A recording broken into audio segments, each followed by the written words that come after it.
Good afternoon, folks. Welcome to Virtually Authentic, Fostering Online Collaboration. I'm Diane, and Mike and Renee will be along for the ride. So any questions that you have, especially with a group this size, I really do think and at one point today, we will be unmuting a lot today in order to discuss, because we're going to talk about fostering collaboration. Therefore, we're going to do some collaboration. But Mike and Renee are available if you have any questions kind of on the fly. They feel free to put it in the chat box. We're seriously going to practice using the chat, putting it into some breakouts, a pair share, and a breakout room today. And the version will be posted. This one is being recorded, and it will be posted by tomorrow. And we look forward to working with you this afternoon. So, folks, this is a singular focus where Mike and Renee, Mike definitely in particular with the Google type work, has been focusing on kind of like the functioning of a lot of this stuff for us.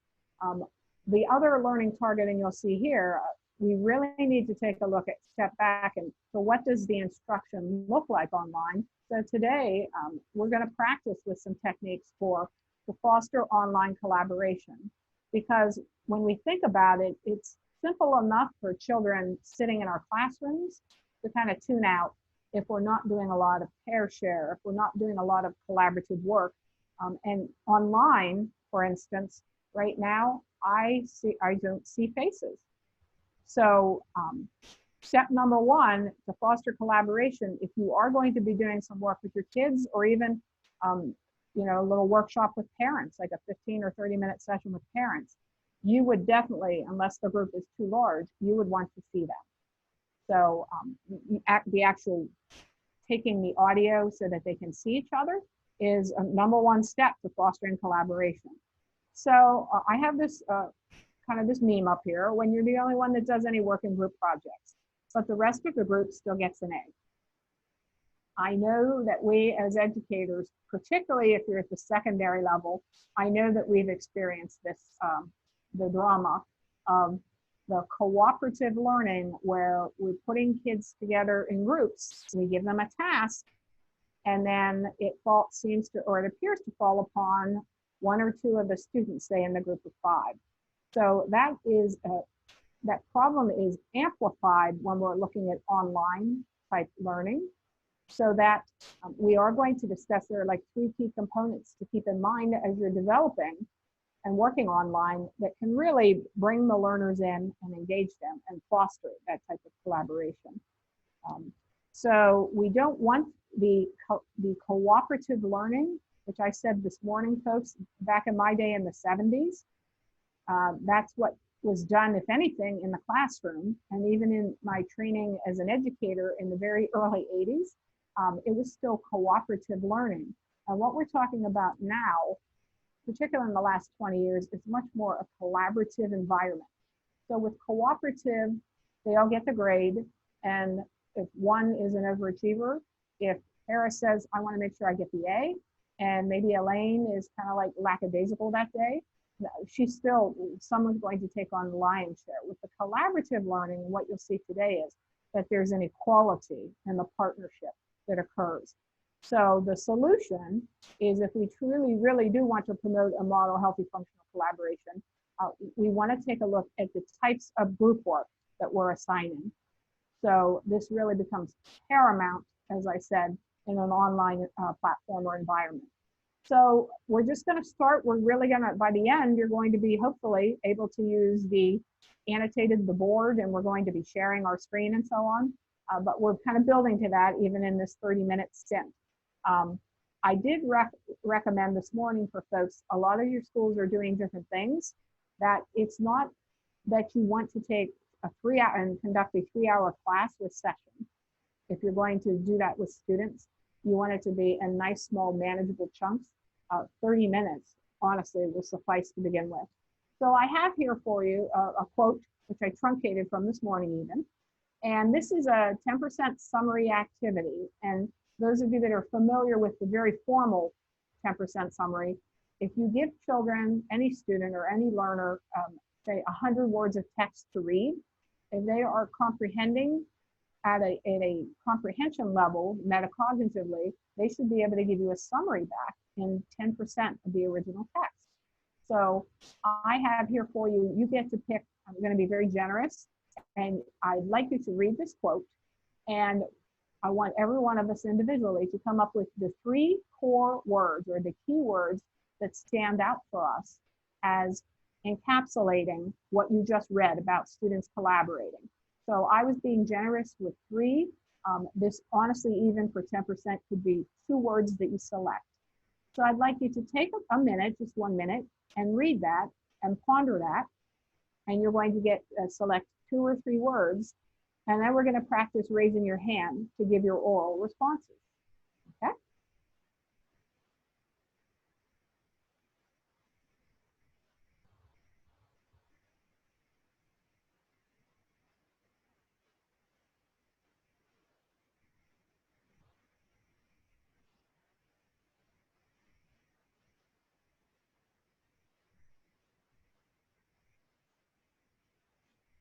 Okay, folks, this should be, so we all get to practice it and experiment with it this afternoon, which is very nice. When we have, we're not apologizing, but when we have the group of 80 or 90 folks, we took a couple hand raises today. So we're going to, I have it set, folks, in Zoom so that you are able to unmute. So what we'll do is, I'm going to see you go down. I'm going to look at participants if you were facilitating this, and you should have a hand, Mike, it's under the more section. See, mine, I'm telling you, I do not possess the hand on mine, possibly because I'm the host. But what I'd like you to do, folks, is raise your hand, and then when you go to speak, I'll call upon you quickly, you unmute, and then we'll hear your responses.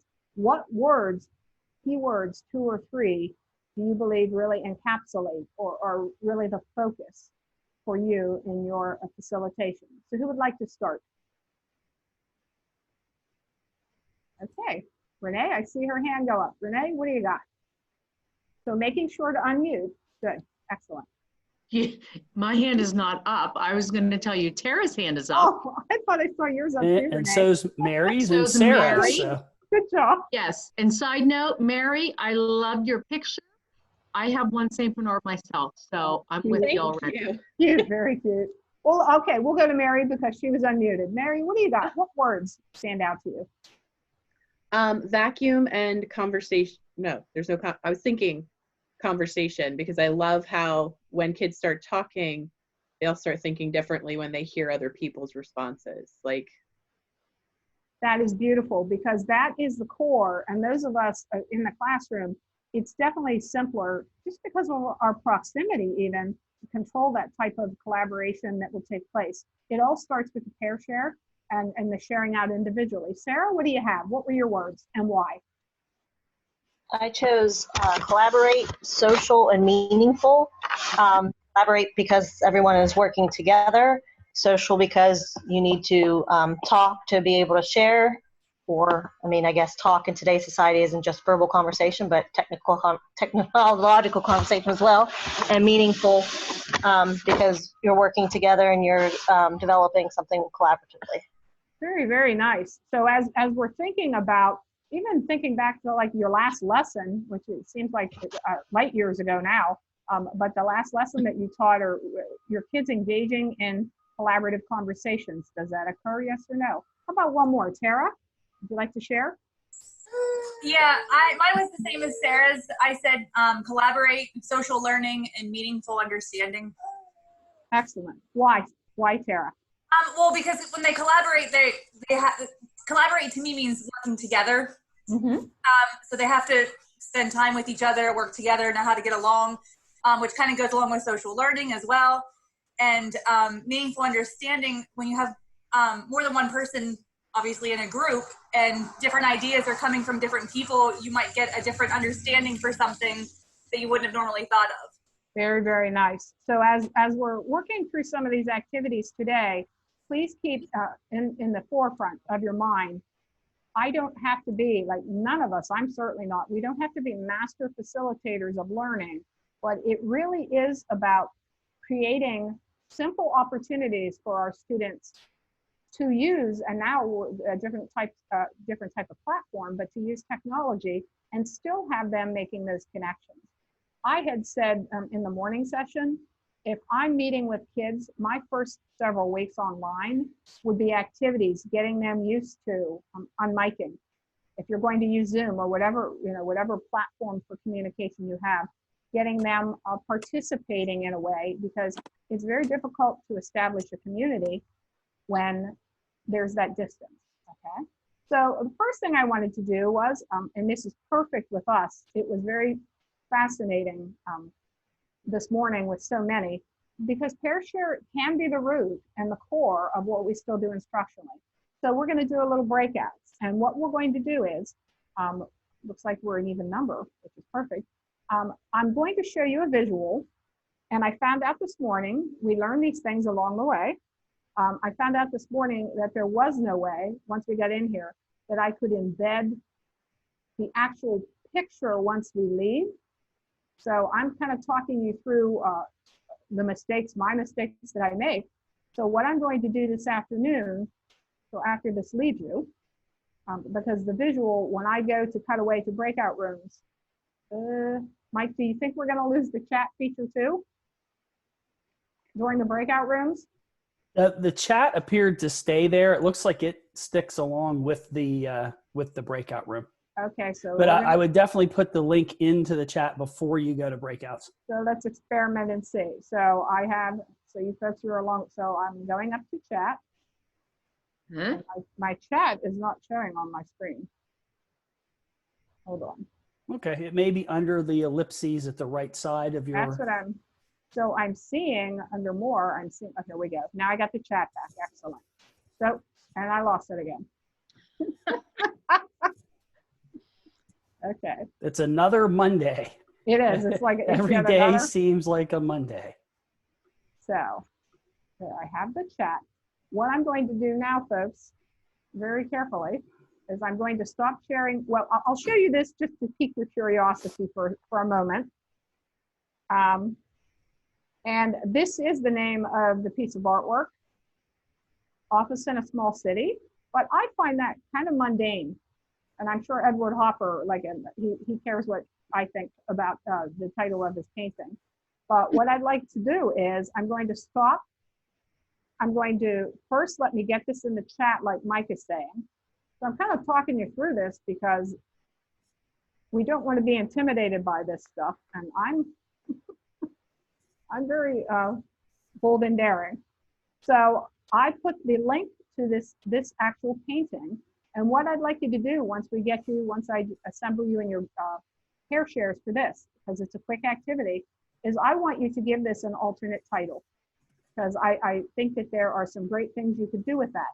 So what you're going to do, folks, is access, if you want to see it again, access that painting, click on the link. Thank you, Mike. And it'll take you to the Metropolitan page. So I'm going to break out now, break us out, and I'm going to do the random breakout. And I will give you a notice when we're going to bring you back, but we'll only take about 2 minutes tops, because this would be a quicker collaborative, a pair share activity.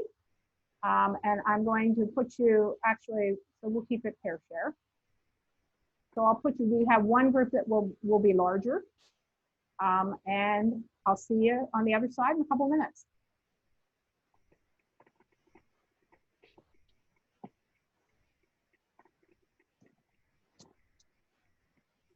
Make sure you accept your invitation that you should see on the screen.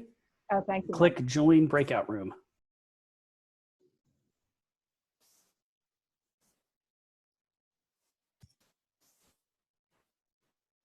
Hello. Hi. So what do you think for an optional alternate title here? Hold on 1 second. Yeah.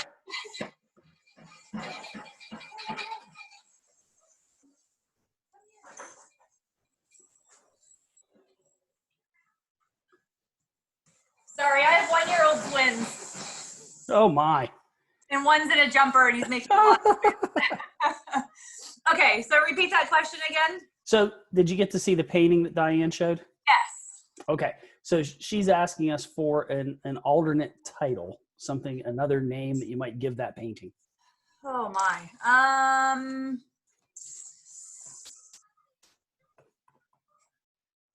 Boy, I don't know. So, I don't know. I was thinking maybe because the person in the painting was alone, maybe something that has to do with being alone. Oh, yeah, I like that. And look at his body language. He just kind of doesn't really seem to be too excited about what he's doing either. No, he's just kind of sitting back, maybe looking around, like maybe, I don't know, maybe he's wishing somebody would come by, or. Yeah, I think it's interesting too. I didn't notice this as much this morning until after we had the breakout, but it's interesting that he's in a very plain concrete, like poured concrete looking building. Yeah. And there's one to his left as well, but right out in front of him, the one he's looking at is a little more fancy. Has all the architectural details, and it looks like he's at a drafting table. Right, true. It looks like there's a T-square. I mean, maybe I'm going way out there, but that's. No, I actually thought maybe he was some kind of an artist or something, because it looked to me like that's a pretty large table. And so that's what I kind of thought the same thing. Maybe. Yeah, because this looks like a T-square kind of clamped to the edge here. Right. And you see the ruler coming out of it. So I'm wondering if there he is in that boring gray building and looking out at what people used to design. I don't know. It could just be something on a statement of modern architecture, maybe. Well, I like that. We'll find out here. Okay, so Diane is summoning us back. So if we hit that return to main session, it will take us back there. Alrighty, thanks. Yep.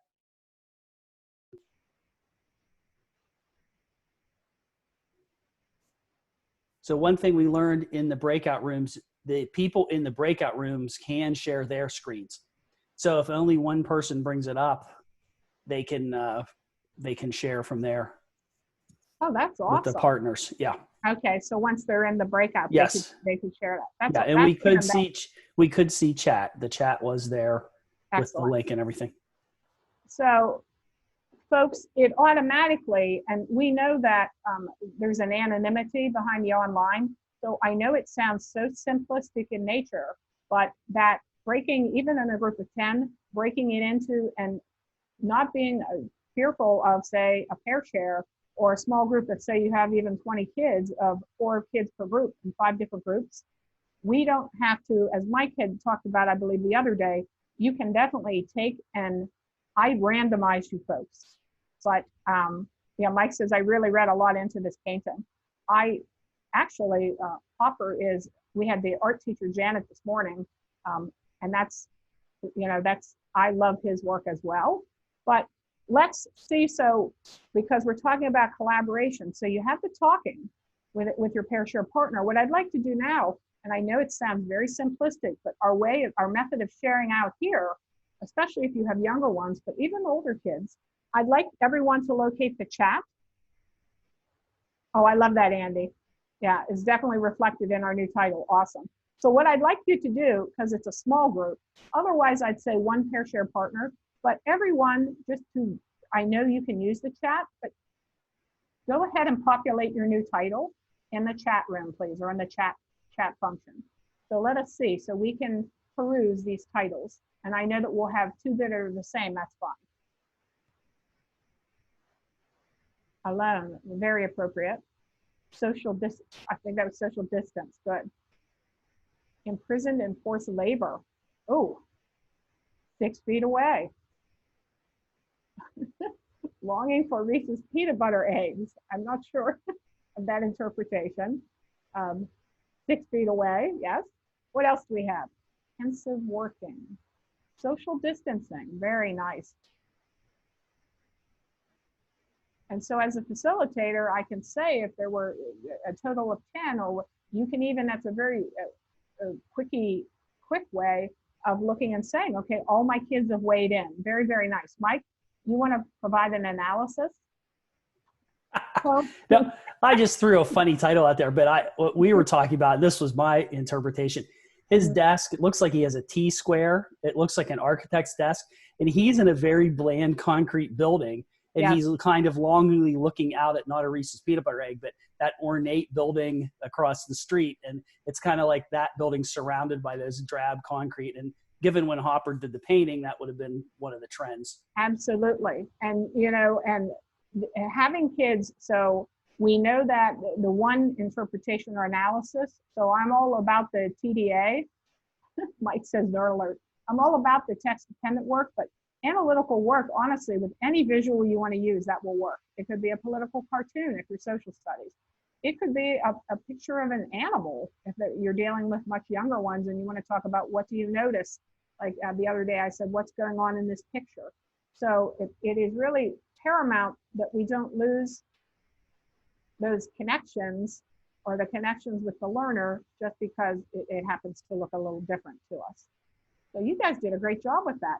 The breakout room, before we proceed, because I'm definitely calling this one like condensing things, so I'm comfortable that everyone's good with what we're doing. Any questions about that or about how that looks? Because Mike, I know you did a session on that. That's something that you covered with them. Okay. So no one's unmuting, so I'm assuming we're okay. Okay, very nice. So I kind of jokingly said, like, I know more than Hopper, but this was very, very stark. So you went ahead and its office in a small city. And you could have seen that in the link that I had sent, but I problem solved that you can't send the picture, but that's our alternative for the afternoon. So practical tips for planning group work, because believe it or not, when we're doing the pair share, that would suffice also, or you could have done that with a group of 4. You just have to really invest a little more, rather than a minute and a half or 2 minutes, it would probably be 4 minutes. So things to keep in mind when you are looking at work that you want to do for your kids to do online. Does the assignment actually need to involve group work? So if it's a task, and the one we're going to take a look at has multiple parts and they're equitable or they're kind of equal divisions, subdivisions of work, that's the time for the group work, because that will be collaborative rather than just the cooperative that we talked about, that one person just kind of takes it over. So, and I love when you get to talk with a partner, you get alternate viewpoints as well. And that's really important. So our other step or key piece to keep in mind is breaking down the work for students ahead of time. So the distribution of work, what will the students' roles and responsibilities be? And it should be clear. So I'm gonna walk you through one of these just so, and probably not to start to finish, but to give us an idea, because someone said this morning, they made a comment that they liked that they got the lesson. So like Mike and Renee are fabulous at the tools and all the different types of tools. And this is the use or the integration of these tools a little more seamlessly. So you want tasks that are interdependent. And you'll see what I'm talking about here in a second. Give students a framework to understand their responsibilities. We're used to group work, even folks, for instance, do like literature circles or discussions.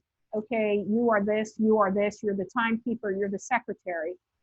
But if you take a look at my 3 bullets here, for meaningful collaboration, we really want 3 things. A task that each learner owns, a role in supporting a peer, and then the responsibility to assess both themselves and the folks in their group. So it's not enough, they have to be equal tasks, but they also have to interlock. And I think the best way to do this is to show you this. So this is a technique I've used in the past. It works in a math classroom. It might not be as exciting for kids, but like you could, like geometry in particular, but you could even have a math problem. But whatever it is you're displaying for the kids, we're going to break you out just into 2 groups this time. And you're going to examine and analyze the picture that you will have, that I'll put in the chat again. And what I'd like you to do is to delineate or to kind of come up with 2 questions that you would interview or ask any people in the picture.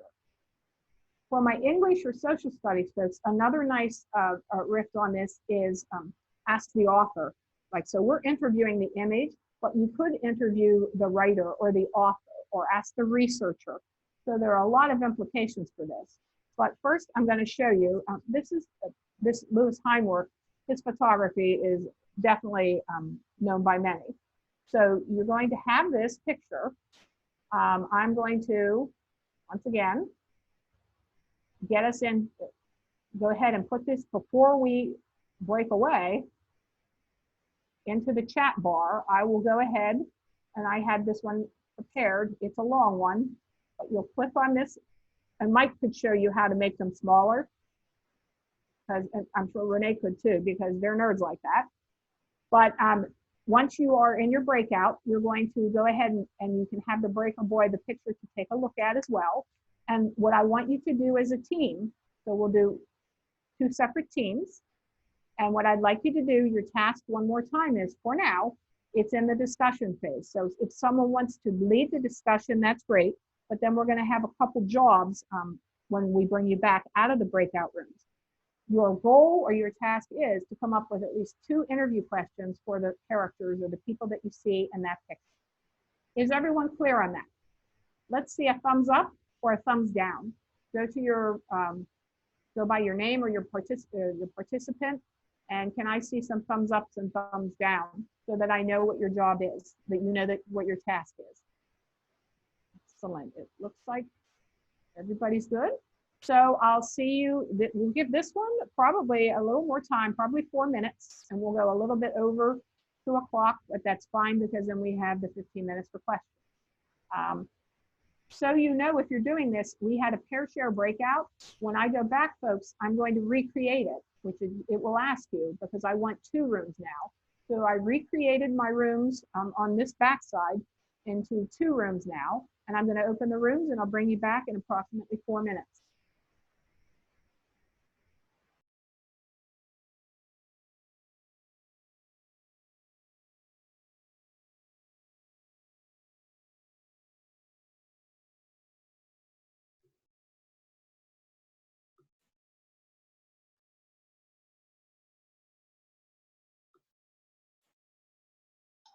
Well, what questions would we ask this crew of people?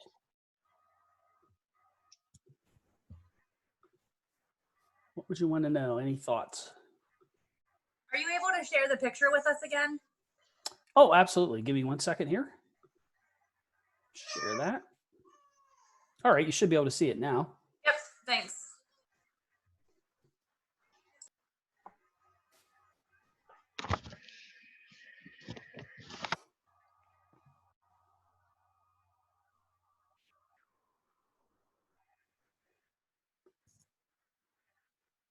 I think one of the things I would want to ask, on the left side, like in the second row, there seem to be some older, I don't know, some of them may be adults, but at least a little older than most. I might want to ask what jobs they do they do a different job from the younger people? Yeah, maybe what job each age level is responsible for. Right. I mean, I think it's safe to say they're working in some way. They all have work gloves and boots.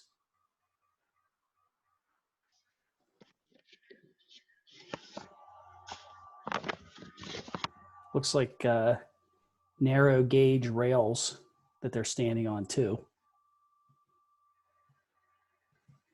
Not wide enough for a train, but Maybe coal cars. could be. I might also want to ask, looking at the faces, some of them are very dirty and some not so much. So I wonder, might want to ask if some of them just got there for the day and some are getting ready to leave, you know, or there's some jobs dirtier than others.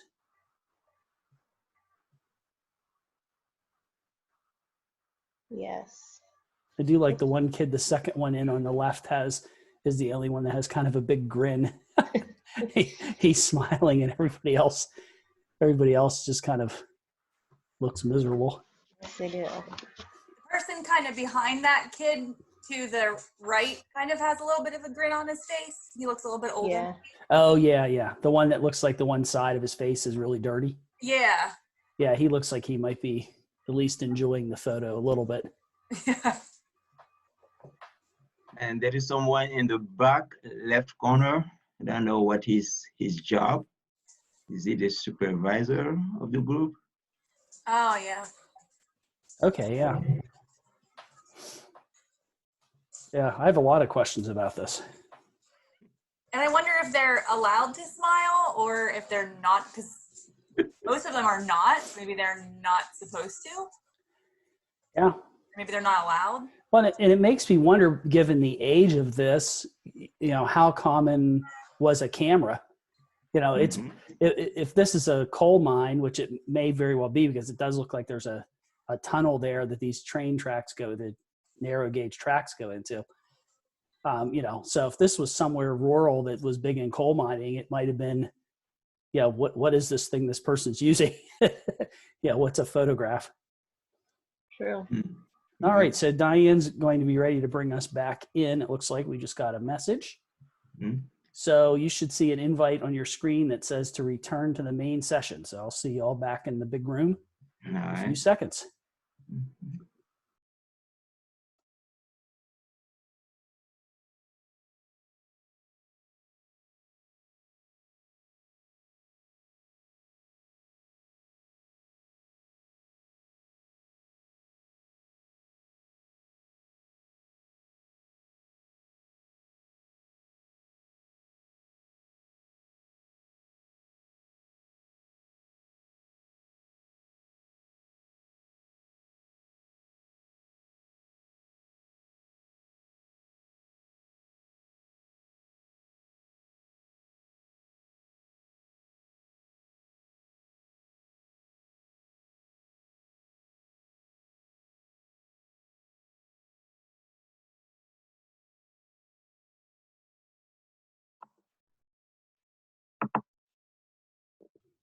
We all made it out of the breakout rooms. You're muted, Diane. I figured that out. It was interesting this morning with 88 people, but they made it out alive very smoothly with this one. Actually, this morning, folks, they made it out. I'm sorry for Matthew. He said he's having some technical difficulty. When we're talking about fostering collaboration, is it easier to divide and conquer?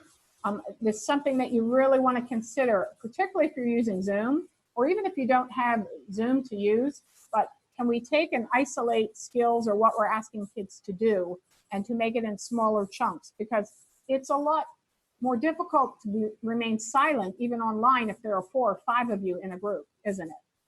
Versus if there are 10 of you or there were 88 this morning, it's very, very simple to kind of remain under the radar. So I think you guys did a tremendous job with that. The last thing, and we're not going to have everyone do it, but I really would like a brave soul now.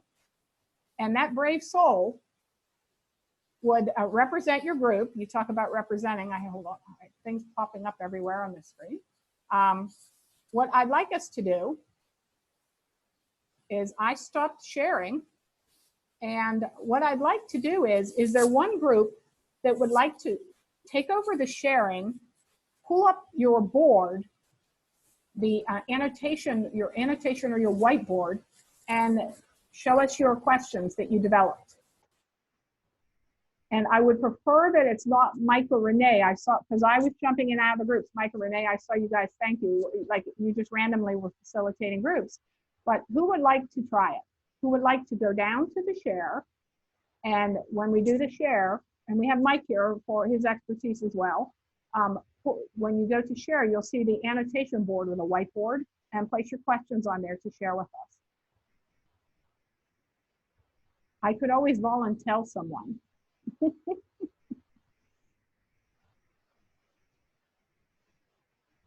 With my excellent wait time. Mike has here, he recommends, oh, Sarah, look at that.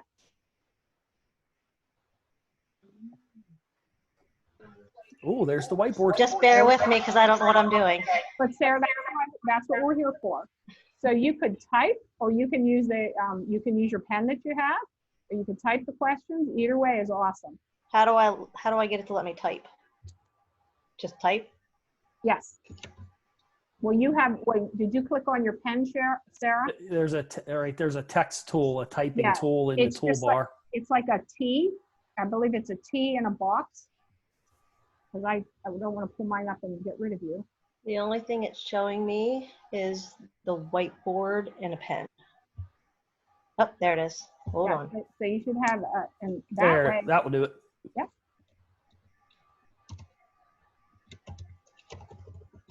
Look at these guys, they're rock stars.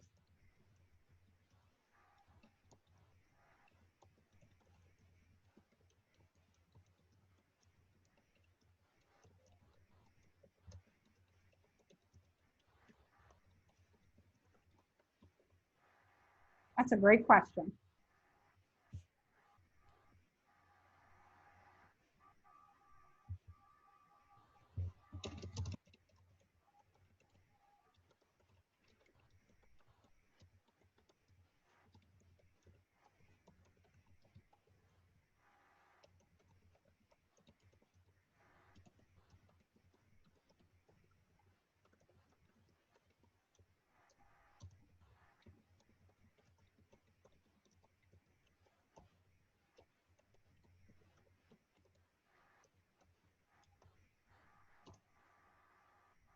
Wonderful questions that group came up with.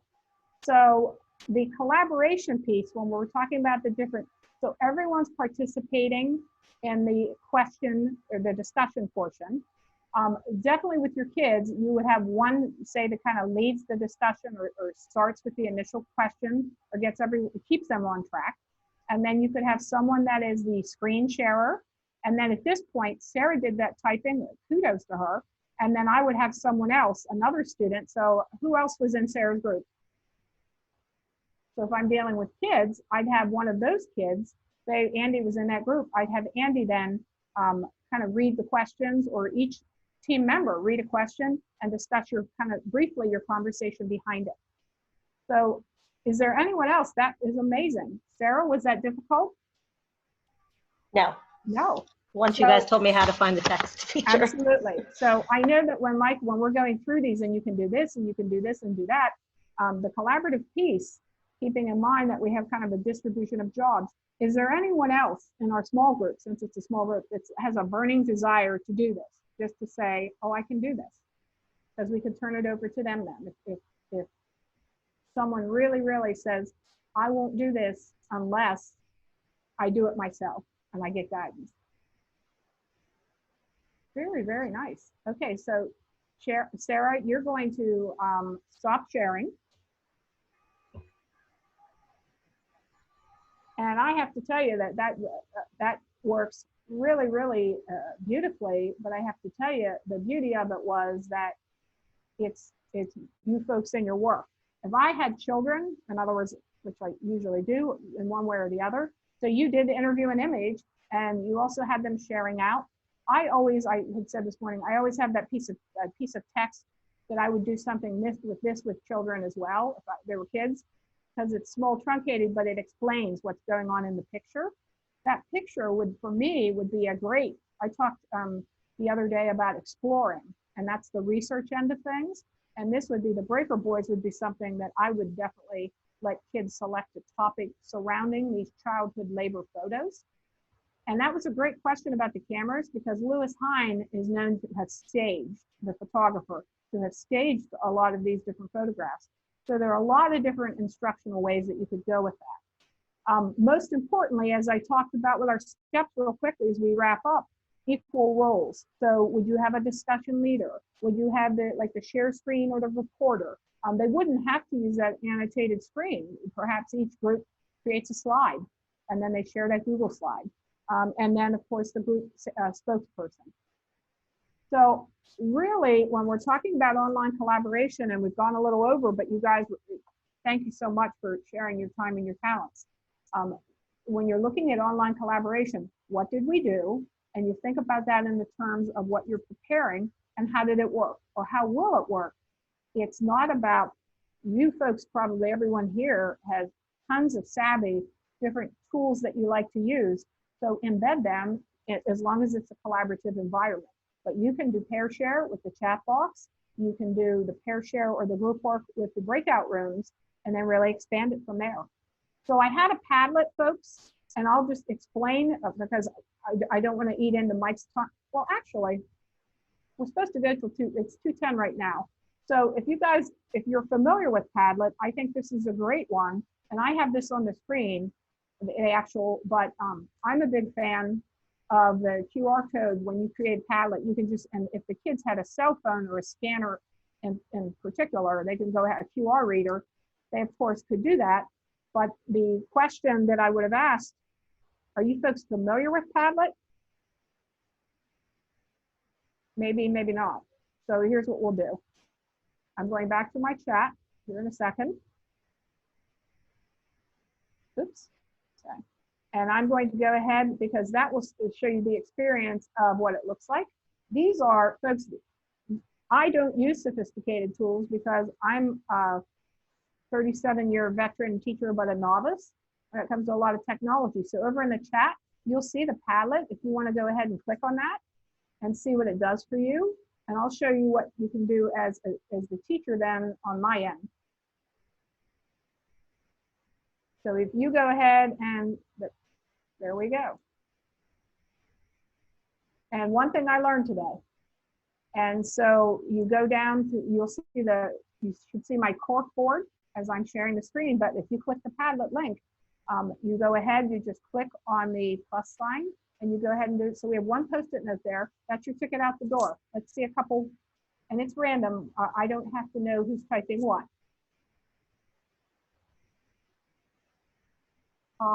There you go.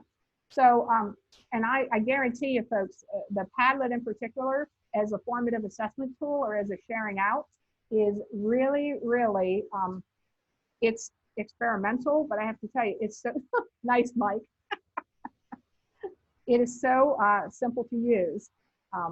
And so you can pull this up on the screen. I'm just sharing my Padlet screen, what I would do otherwise. And the Padlet last evening took me about 30 seconds to set up.